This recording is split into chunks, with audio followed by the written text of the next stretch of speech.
Amrit noni pain oil, ನೋವಿಗೆ ವಿರಾಮ, ದೇಹಕ್ಕೆ ಆರಾಮ. ಅವರಿಂದ ನಾವು ಪರ್ಚೇಸ್ ಮಾಡ್ಕೊಂಡಿರೋದು ಅಂದ್ರೆ ಗೌರ್ಮೆಂಟ್ ಇದರಿಂದ ಟೇಕ್ ಓವರ್ ಮಾಡ್ಕೊಂಡಿದ್ದೀವಿ. ಅದನ್ನ ಕ್ರೈಸ್ತು ಶಾಲೆಯಲ್ಲಿ ನಡೀತಾ ಇದೆ. 6ನೇ ತರಗತಿಯಿಂದ 10ನೇ ತರಗತಿಯವರೆಗೆ ಕ್ರೈಸ್ಟ್ ಶಾಲೆ ನಡೀತದೆ. ಸೊ ಇಲ್ಲಿ ಸುಮಾರು 214 ಮಕ್ಕಳು, 18 ಮಕ್ಕಳಿದ್ದಾರೆ. 250 ಸ್ಯಾಂಕ್ಷನ್ ಸ್ಟ್ರೆಂತ್. ಆದರೆ ಅಡ್ಮಿಟ್ ಆಗಿರೋದು ಈ ವರ್ಷ 218. ಇನ್ನೂ ಬರ್ತಾರೆ, ಪುನಃ ಬರ್ತಾರೆ, ಈ ವರ್ಷ ಇನ್ನೂ ಬರ್ತಾರೆ. ಸೊ ಸ್ಟ್ರೆಂತ್, ಅದರ ಸ್ಟ್ರೆಂತ್ ಇರೋದು ಈ ರೆಸಿಡೆನ್ಷಿಯಲ್ ಶಾಲೆಗೆ 250. ಸೊ ನಾವು ಇಲ್ಲಿ ನೋಡೋಣ, ಇನ್ಸ್ಪೆಕ್ಷನ್ ಮಾಡೋಣ ಅಂತೇಳಿ ಇನ್ನೂ ಸ್ವಲ್ಪ ಮೂಲಭೂತ ಸೌಕರ್ಯಗಳೆಲ್ಲ ಆಗಬೇಕು. ಇಲ್ಲಿ ಇದು ಗೌರ್ಮೆಂಟ್ ಶಾಲೆ ಆಗಿತ್ತು ಮೊದಲು, ಹಾಗಾಗಿ ಇದನ್ನು ಟೇಕ್ ಓವರ್ ಮಾಡ್ಕೊಂಡು ಇಲ್ಲೇ ರೆಸಿಡೆನ್ಷಿಯಲ್ ಶಾಲೆ ನಡೆಸ್ತಾ ಇದ್ದೀವಿ. ಸೊ ರೆಸಿಡೆನ್ಸ್ ಶಾಲೆಗಳಲ್ಲಿ ನಮ್ಮ ಎಜುಕೇಷನ್ ಕ್ವಾಲಿಟಿ ಇಂಪ್ರೂವ್ ಆಗಿದೆ ಕಂಪೇರಿಟಿವ್ಲಿ. ಗೌರ್ಮೆಂಟ್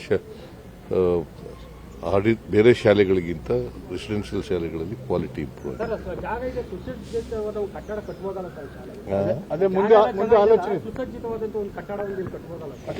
ಕಟ್ತಾ ಇದ್ದೀವಿ, ಹಂತವಾಗಿ ಕಟ್ಕೊಂಡು ಹೋಗ್ತಾ ಇದ್ದೀವಿ. ಸುಮಾರು 800 ಚಿಲ್ಡ್ರನ್ ರೆಸಿಡೆನ್ಷಿಯಲ್ ಶಾಲೆಗಳು, 833 ರೆಸಿಡೆನ್ಷಿಯಲ್ ಶಾಲೆಗಳಿವೆ. ಅದರಲ್ಲಿ ಇವು ಆಶ್ರಮ ಶಾಲೆಗಳಿದ್ದವು, ಅವನ್ನೆಲ್ಲ ಈಗ ರೆಸಿಡೆನ್ಷಿಯಲ್ ಶಾಲೆಗಳಾಗಿ ಅವನು ಕೂಡ ಮಾಡ್ತಾ ಇದ್ದೀವಿ. ಸೊ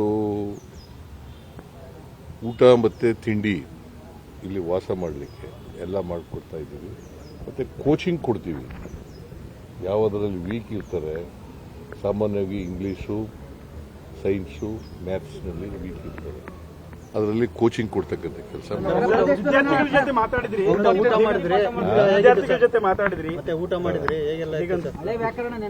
ಊಟ ಚೆನ್ನಾಗಿತ್ತು, ನಾನು ಹೇಳಿದ್ದೀನಿ. ಊಟ ಚೆನ್ನಾಗಿದೆ, ಸಾಂಬಾರ್ ಚೆನ್ನಾಗಿತ್ತು. ಅದು ಕೇಳಿದೆ ವಿದ್ಯಾರ್ಥಿಗಳಿಗೆ, ಹಿಂಗೆ ನಿಮಗೂ ಮಾಡ್ಕೊಡ್ತಾರೆ ಅಥವಾ ನಮಗೇನಾದ್ರು ಸ್ಪೆಷಲ್ ಮಾಡಿದ್ದಾರೆ? ಇಲ್ಲ ಇದೇ ತರ ಮಾಡ್ಕೊಡ್ತಾರೆ ಅಂತ ಹೇಳಿದ್ದಾರೆ. ಸೊ ಸಾಂಬಾರ್ ಚೆನ್ನಾಗಿತ್ತು.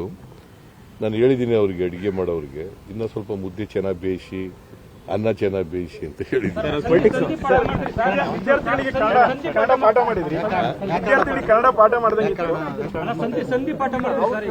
ಇಲ್ಲ, ಪ್ರಶ್ನೆ ಕೇಳಿದೆ ಅಷ್ಟೇನೆ, ಪಾಠ ಮಾಡಲಿಲ್ಲ. ನಾವು ಸಲಹಿದ ಕೈಗಳು ನಮ್ಮ ನೋವಿಗೆ ಸ್ಪಂದಿಸಿದಾಗ ಆಗುವ ಸಂತೋಷ. ಅಮೃತ್ ನೋನಿ ಪೇನ್ ಆಯಿಲ್, ನೋವಿಗೆ ವಿರಾಮ, ದೇಹಕ್ಕೆ ಆರಾಮ. ಅನುಕ್ಷಣದ ಸುದ್ದಿಗಳಿಗಾಗಿ ವಿಸ್ತಾರ ನ್ಯೂಸ್ ಯೂಟ್ಯೂಬ್ ಚಾನೆಲ್ ಸಬ್ಸ್ಕ್ರೈಬ್ ಮಾಡಿ. ಹೊಸ ಸುದ್ದಿಗಳ ನೋಟಿಫಿಕೇಶನ್ಗಾಗಿ ಬೆಲ್ ಐಕಾನ್ ಕ್ಲಿಕ್ ಮಾಡಿ. ಲೇಟೆಸ್ಟ್ ಅಪ್ಡೇಟ್ಸ್ಗಾಗಿ www.vistaranews.com ವೆಬ್ಸೈಟ್ಗೆ ವಿಸಿಟ್ ಮಾಡಿ. ಅಂಗೈಯಲ್ಲೇ ಜಗತ್ತಿನ ಸುದ್ದಿ ತಿಳಿಯಲು ವಿಸ್ತಾರ ನ್ಯೂಸ್ ಕನ್ನಡ ಆಪ್ ಡೌನ್ಲೋಡ್ ಮಾಡಿ.